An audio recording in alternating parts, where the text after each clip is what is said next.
Stephen Cates. I'm from, was born in Germany, Polheim, January 18th, 1928. My mother's parents, my grandparents, their name was Ransenberg. They lived in Allendorf. I went always, I went to see him on vacation, summer vacation, mostly. Well, my grandfather originally was a teacher. He couldn't support his family. He had four children. He couldn't support his family without paying him. So he gave up teaching. He opened the store. They had a store, general merchandise, groceries, and everything else. My father had a store. What's his name? Isidor Katz. Why is he in uniform? It was World War I. Oh, I don't know who they are. Who are they? Fred Katz and Stephen Cates. Where was this picture taken? In Wattenborn. How old do you think you are in that picture? How old? 9 or 10. So you had a brother. Yeah. Can you tell me his name? Fred Katz, or Manfred Katz. So his name was originally Manfred, and then it was changed to Fred? He changed it to Katz. Fred Katz. Pop, who's in this picture? My father, my mother, my brother, and me. Tell us their names. Isidor Katz, Hilde Katz. This is Fred Katz, this is me. Where are you in this picture? Allendorf. Where did you live? Where did this family live? Allendorf. Oh, Polheim. Mm-hmm. What house is that? That's Kreuzplatz. Who lived in that house? My parents and I. So can you tell me what your childhood was like? No good. It's no good? No. What do you mean by that? No good. I was rejected because I was Jewish. So were there lots of Jews in your town, or were you? It was a small place. It was a small town. Did Yeah. everyone know each other? Yeah. Were you friendly with your neighbors? Yes.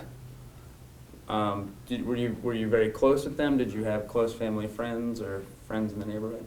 Yeah, we're all friends. Where did you go to school with the other Jewish kids? They established a school in Gießen, but it was closed down November the 9th. Kristallnacht was closed down. Why was it closed down after Kristallnacht? Why? There was a synagogue next to it, and all synagogues were destroyed. How did you get to the Jewish school in Gießen next to the synagogue? How I did you took- get there? I took a train every morning. And what happened when you got off the train? What did you see? I walked over to the school. What happened on November the 9th? When you got off the train?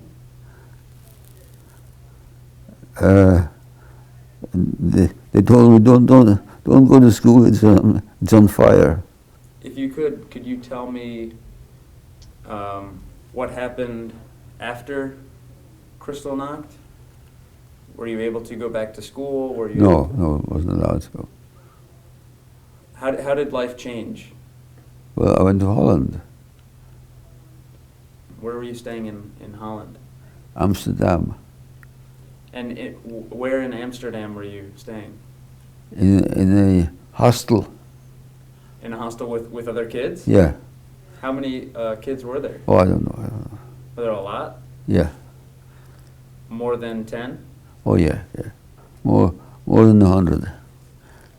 if you could you tell me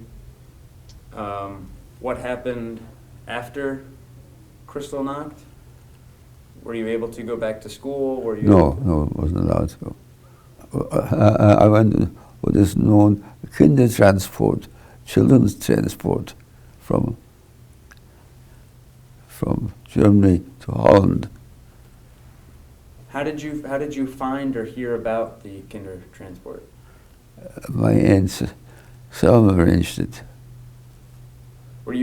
Did you know your aunt growing up, or was your family close with your aunt? She lived in, I believe, Dresden, Germany. Dresden, Germany? Yeah. Did she stay there? How long did she stay there? You said she moved to Holland? Yeah, she moved to Holland, Amsterdam. I lived in the hostel. So you went from your hometown to, you said, Amsterdam? Yeah. How did you make the trip to Amsterdam? Well, Kristallnacht.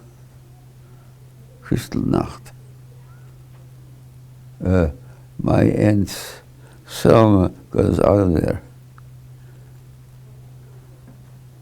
And so did your parents go with you? No, Why did they stay? they couldn't get out. Who is this? And so, Did you know that you were never coming back to Germany? no, I didn't know. What did you think was happening? Well, all the Jewish businesses were destroyed. Synagogues were put on fire. So I don't know what I thought. Did you think your parents were going to follow? No. When you got to Holland, who took care of you in Holland? Mrs. Weissmuller, she took us to Holland. How did you meet Mrs. or meet or come under the care of Mrs. Reismuller? Well, I was living in a place in Amsterdam, and she was active there. So was all the kids, I guess, under their own care, I guess? Yeah. And during this time, where was your aunt? Did your aunt come and visit? Yeah, she came once a week. How did you get out of the hostel when Holland fell to the Germans?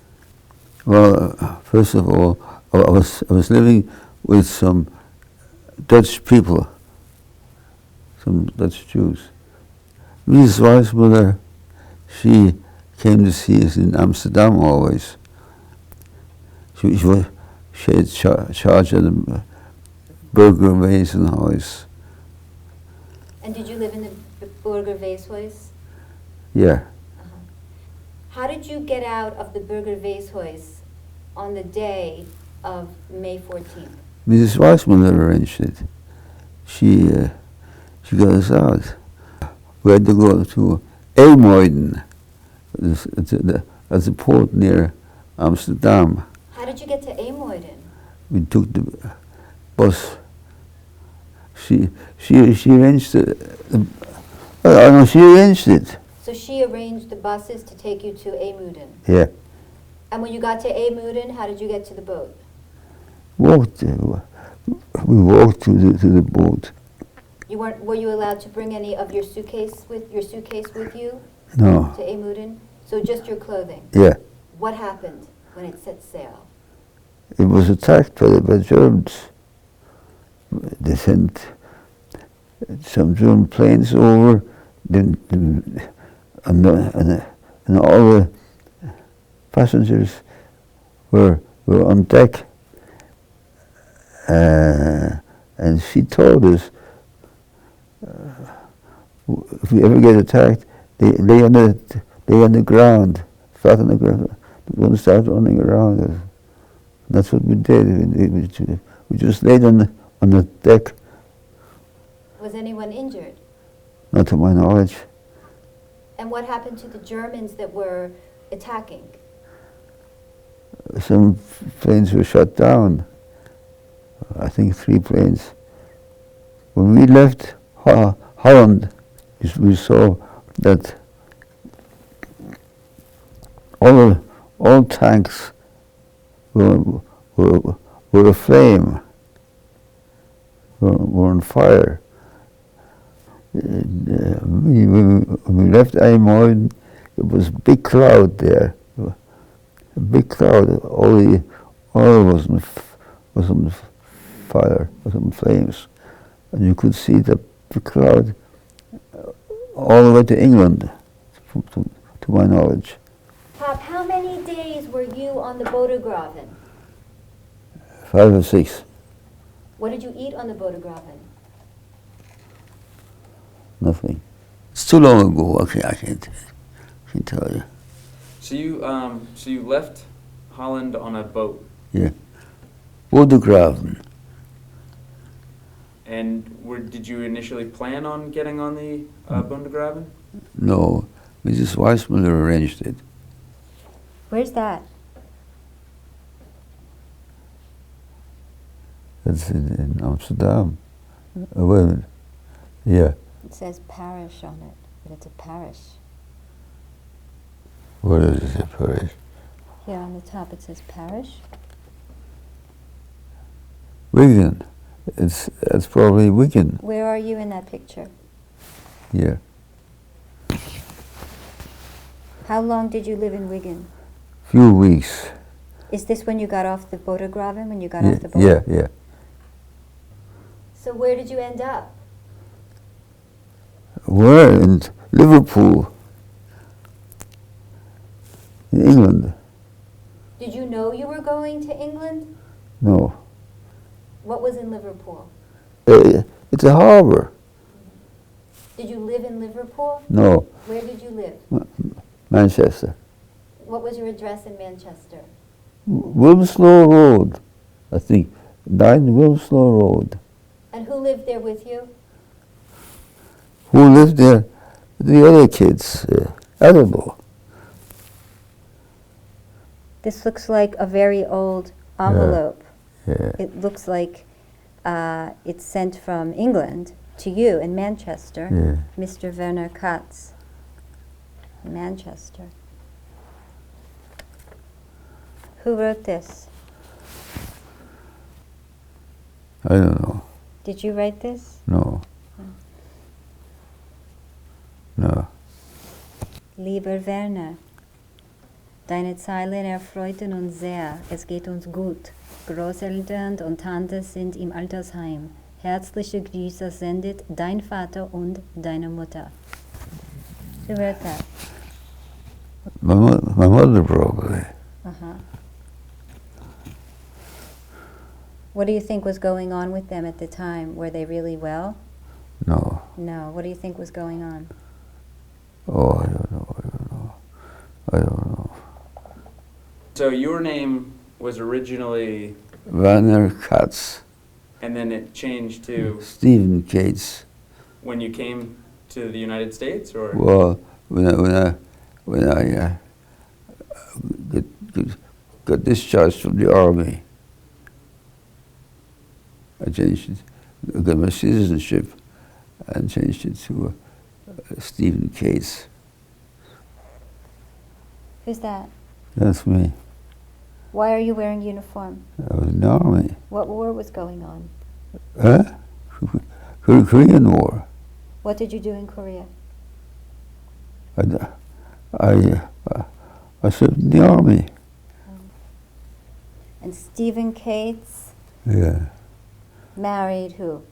Leonore Carson was introduced by Fred Feldman, a cousin of hers. What was she like? What was Mom like? She was a very good person. What would she say if she were standing right here? Oh, who knows? I don't know. In 1984, I went to visit Vatsenborn-Steinberg, your hometown, which is now part of Polheim. And while in Vatsenborn-Steinberg, I met an elderly woman at that time named Marie Reitschmidt. Yeah. She was your neighbor. Do you remember Yeah, her? yeah. At the time, she must have been maybe in her late 80s, maybe 90 years old. And she invited me to her house. And I remember her clearly because she wore the traditional garb that the townspeople would have worn. And in 1984, I assure you, she was the only person in that town wearing that sort of traditional costume. And she had chickens running around her backyard. So it was a little bit of the past in the present at the time. And she insisted I come in her house. She made me a cup of tea, and she insisted that I sit down in a chair at the window. And she said to me, 42 years ago, I sat in this same chair where you're sitting. And then she said to me to look out the window, and I did. And she said, I looked out this window that you're looking at.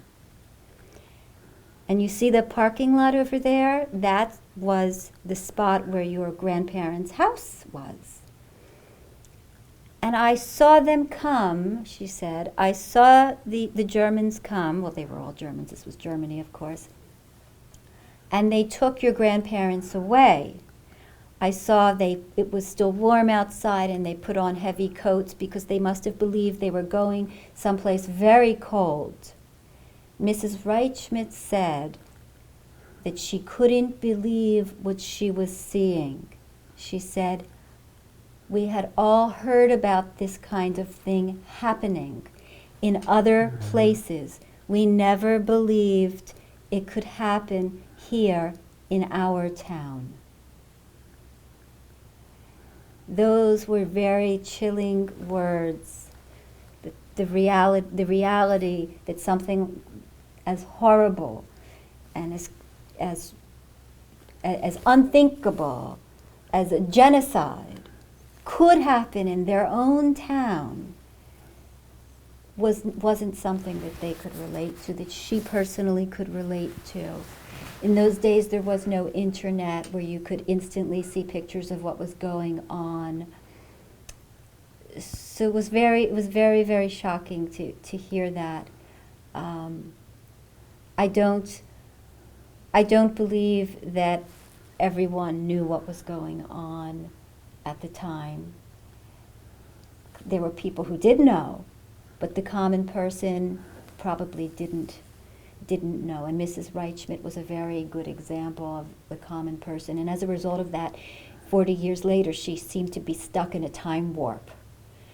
And her house looked dilapidated. Probably 40 years earlier, it would have been up to date and with the times. And and she wore these little boots, the kind of little boots that look like combat boots almost, or that you would have seen in The Wizard of Oz and the Wicked Witch of the West. So she was stuck in the past, and she was struggling with what had happened and the fact that she was helpless and unable to help her friends. And she spoke very vividly about how she remembered you, how she remembered my father, how she remembered my grandparents, how she remembers drinking lemonade with them, with my grandmother, and baking together, and doing very normal activities together. And the shock of seeing them being taken away, and that feeling of helplessness, and unable to stop them and unable to do anything. Yeah.